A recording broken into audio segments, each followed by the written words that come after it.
राष्ट्रवादीचे वरिष्ठ नेते शरदचंद्र पवार यांच्या राष्ट्रवादी पक्षाकडून वर्ध्यातून अमर काळे यांना आता अधिकृत उमेदवारी जाहीर झालेली आहे।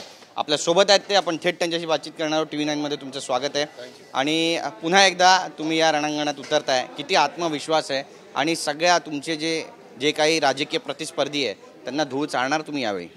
100% आत्मविश्वास आहे, 100% आत्मविश्वास आहे। अतिशय पॉझिटिव्ह रिस्पॉन्स हा मतदारांचा मिळतो आहे मतदारसंघामध्ये, त्यामुळं विजयाच्याबद्दल माझ्या मनामध्ये कुठलीच शंका नाही। भाजपचं तगडं आव्हान आहे तुम्हाला त्या ठिकाणी, आणि त्यामुळे किती मताधिक्याने तुम्ही पराभव कराल असं तुम्हाला वाटतं? कारण हे म्हणतात की हिंदुत्व हा आमचा आत्मा आहे, हिंदुत्वाच्या नावावरती हे निवडणूक लढवली जाते, त्यासोबतच विकासाच्या नावावर लढवली जाते। तुमच्यासाठी अडचणीचं ठरेल की हे सगळे मुद्दे खोडण्यासाठी तुम्ही समर्थ आहात? नाही, यांचं हिंदुत्व हे केवळ राजकारणापुरतं आहे, यांचं हिंदुत्व हे केवळ निवडणुकीपुरतं आहे। आणि लोकांचे जे महत्त्वाचे प्रश्न आहे, हे प्रश्न 10 वर्षामध्ये हे सरकार सोडू शकलं नाही। या देशातला प्रत्येक घटक हा भारतीय जनता पक्षावर नाराज आहे, त्यामुळं केवळ हिंदुत्वाचा मुद्दा, या सर्व नाराजीला दूर करण्याकरता हिंदुत्वाचा मुद्दा भारतीय जनता पक्षाच्या माध्यमातून समोर केला जात आहे। परंतु त्याच्यामध्ये यश येणार नाही आणि लोक सुजाण आहेत, मतदार हुशार आहे, आणि तो येणाऱ्या निवडणुकीमध्ये भारतीय जनता पक्षाला धडा शिकवल्याशिवाय राहणार नाही असा माझा पूर्ण विश्वास आहे। खरं तर त्या ठिकाणी तडस जे आहेत ते उमेदवार आहे, त्यामुळे त्यांचं आव्हान फार मोठं तुम्हाला वाटतं? त्यांनी कामं केली आहेत त्या ठिकाणी, आणि तुम्ही कोणत्या प्रकारे सगळ्या मतदारांकडे जाणार आहात? कोणकोणते मुद्दे आहेत जे घेऊन तुम्ही या निवडणुकीमध्ये उतरू इच्छिता?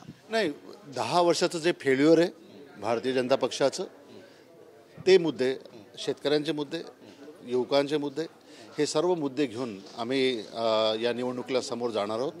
आणि 10 वर्षामध्ये पूर्ण बहुमतामध्ये केंद्र सरकार असताना भारतीय जनता पक्षाचा ज्या पद्धतीनं विकास अपेक्षित होता जिल्ह्यातल्या जनतेला, तो कुठलाही विकास वर्धा लोकसभा मतदारसंघामध्ये दिसत नाही आहे। त्यामुळं येणाऱ्या निवडणुकीमध्ये मतदार हा या सर्वांचा हिशोब करणार निश्चित। नितीन कराळे मास्तर आहेत, ते सुद्धा तुमच्यासोबत असणार आहे, खांद्याला खांदा लावून काम करणारे। किती मोठी मदत होईल या सगळ्यांना? नाही, ते अतिशय प्रसिद्ध आहे युवकांमध्ये, आणि थेट भारतीय जनता पक्षाच्या पॉलिसीच्या बद्दल, भारतीय जनता पक्षाच्या सर्व नीती जे काय त्यांच्या आहेत त्याबद्दल अतिशय उघडपणे आणि स्पष्टपणे ते बोलत असतात। एक मोठा वर्ग त्यांना मानणारा आहे, आणि त्यांची नुकतीच आजच प्रवक्तापदी राष्ट्रवादी काँग्रेस पक्षाच्या शरदचंद्र पवार गटाच्या प्रवक्तापदी त्यांची निवड झालेली आहे, आणि त्यांचा निवडणुकीमध्ये फार मोठा फायदा मला होईल याच्याबद्दल माझ्या मनामध्ये कुठलीच शंका नाही। तुम्हाला उमेदवारी मिळालेली आहे, चर्चा सुरू झाली आहे की आता उमेदवार जे आहेत राष्ट्रवादीचे त्यांना सुद्धा ईडीच्या नोटिसेस येतील, CBIच्या नोटिसेस येतील, इतर काही घडामोडी घडतील किंवा ACPच्या जाळ्यामध्ये अडकतील। तुमच्या मनातही अशी काही भीती आहे? नाही, बिलकुल नाही। माझ्याकडे कुठल्या शैक्षणिक संस्था नाही, माझ्याकडले कुठले कारखाने नाही, त्यामुळं ईडीच्या नोटीसची कुठलीच भीती मला नाही, आणि कुठल्याही परिस्थितीला समोर जाण्याची माझी तयारी आहे। संघर्ष हा रक्तामध्ये आहे, आणि संघर्ष करण्याची तयारी आमची निश्चित आहे।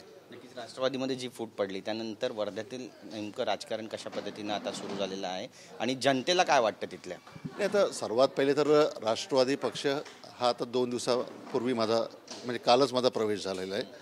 वास्तविक पाहता याच्या पहिले 3 टर्म मी काँग्रेसचा आमदार म्हणून आर्वी विधानसभा मतदारसंघामध्ये काम केलेलं आहे। राष्ट्रवादी पक्ष माझ्याकरता नवीन आहे, परंतु मी पवारसाहेबांचं, जयंत पाटील साहेबांचं आणि वर्धा लोकसभा मतदारसंघातले जे काही आमचे राष्ट्रवादीचे जे प्रमुख नेते आहेत ज्यांनी माझ्या नावाला मान्यता दिली, कालच माझा प्रवेश झाला आणि आज मला उमेदवारी मिळाली आहे। कालच प्रवेश आणि आज उमेदवारी, ही फार मोठी अचिव्हमेंट आहे, आणि हा जो विश्वास आमच्या पक्षाच्या नेत्यांनी आणि जिल्ह्यातल्या नेत्यांनी माझ्यावर दाखवला आहे त्याबद्दल त्या सर्वांचं मी मनापासून आभार मानतो। किती लाख मतांनी तुमचा विजय होईल, किती लाखाची लीड घ्याल, आणि विजयाचा गुलाल नेमका कोण उधळणार? नाही, याच्याबद्दल मी बोलणं उचित ठरणार नाही, परंतु तो विषय असा आहे की जे काही कार्यकर्ते भेटतात, जे काही लोक ग्राउंडवर काम करणारे भेटतात, त्यांचं असं म्हणणं आहे की तुम्ही जे काही एक्सपेक्ट केलेलं असेल, तुमच्या अपेक्षेपेक्षा सुद्धा मोठा विजय हा तुम्हाला मिळेल असं ग्राउंडवरचे काम करणारे कार्यकर्ते म्हणतात आहे।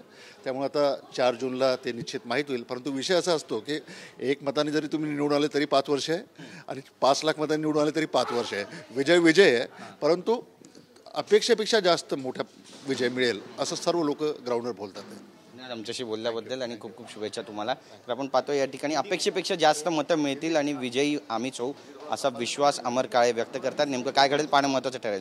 कॅमेरा पर्सन गायकवाडचा गिरीश गायकवाड, TV9 मराठी, मुंबई।